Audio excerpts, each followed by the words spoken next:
이 대회를 위해 보낸 준비 기간을 생각할 때 오늘 경기에서 우리가 토트넘을 꺾고 우승을 차지한 것은 솔직히 욕심이었고 냉정히 말해 우승할 자격은 없었다고 생각합니다.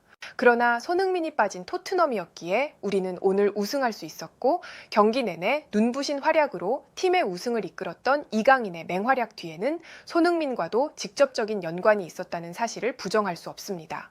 엔리케 감독이 이끄는 파리 생제르맹은 이탈리아 우디네에 위치한 스타디오 프리울리에서 유로파리그 챔피언 토트넘과 슈퍼컵 무대에 올랐습니다. 전반 39분 토트넘의 판더벤과 후반 3분 크리스티안 로메로에게 연속 실점하며 끌려가던 파리 생제르맹은 후반 35분 이강인의 만회골을 시작으로 후반 추가 시간 곤살로 하무스의 극적인 동점골까지 터뜨렸는데요.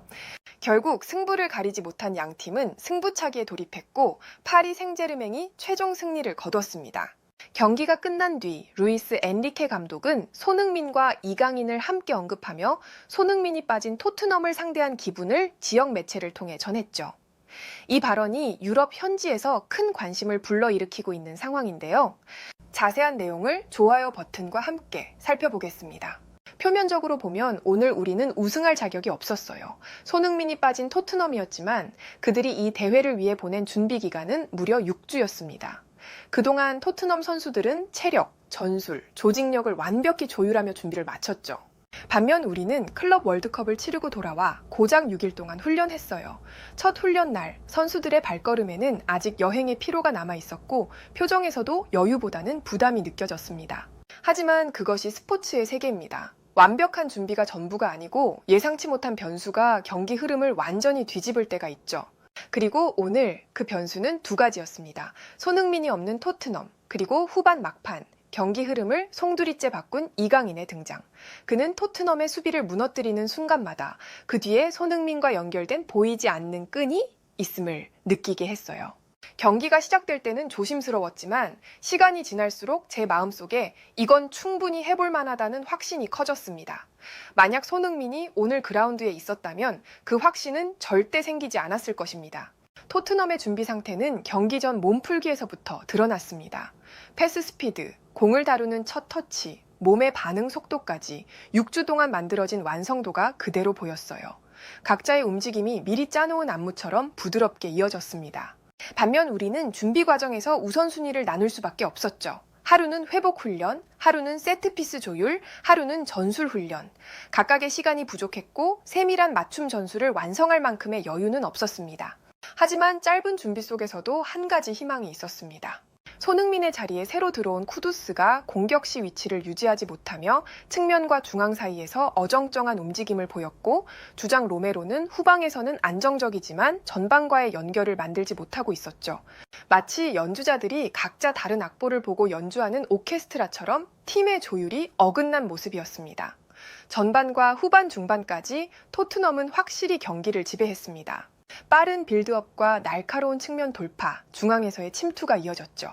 후반까지 스코어는 2대 0으로 우리는 끌려다녔고 슈팅 개수도 9대 4로 토트넘이 앞섰습니다.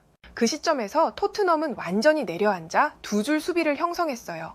풀백이 안으로 좁히고 미드필더 라인은 깊게 내려와 중앙과 하프 스페이스를 막았습니다.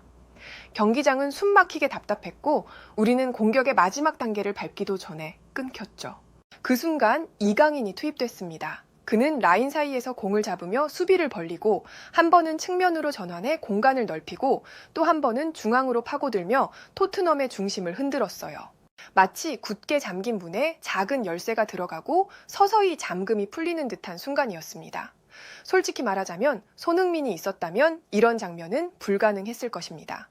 손흥민의 스피드를 경계하느라 우리는 이만큼 공격 라인을 올릴 수 없었고 두 골을 넣고 동점을 만들며 승부를 승부차기로 끌고 가는 일도 없었을 겁니다.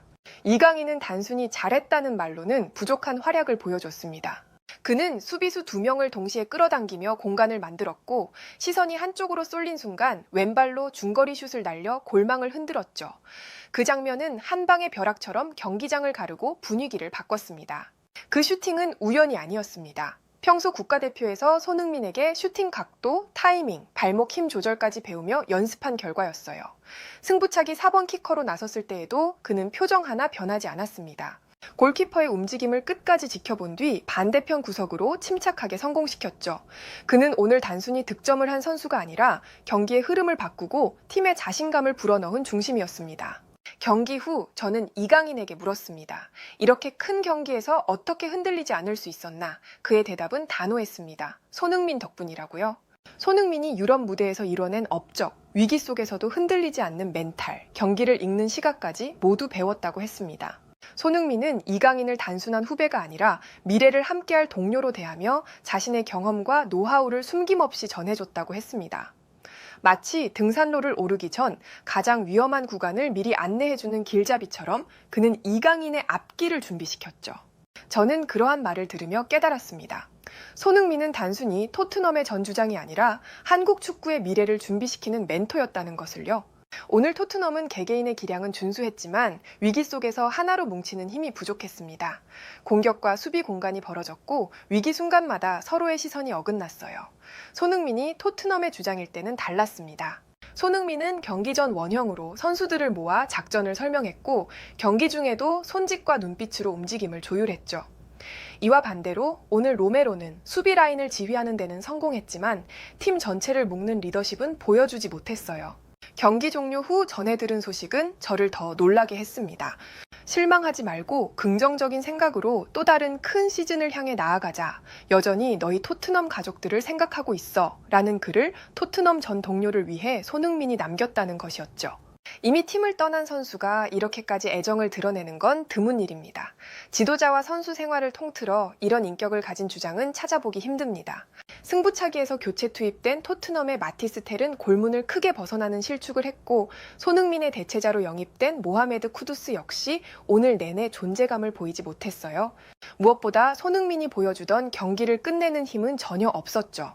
솔직히 이 두 선수를 손흥민의 대체자로 같은 시기에 영입한 토트넘의 결정은 지금 생각해도 의아합니다. 반면 이강인은 여전히 손흥민의 영향을 받으며 성장하고 있었습니다. 그는 손흥민에게 배운 기술과 멘탈을 경기장에서 구현했고 오늘 같은 무대에서도 주저하지 않았죠. 손흥민이 있는 토트넘과 없는 토트넘은 전혀 다른 팀입니다.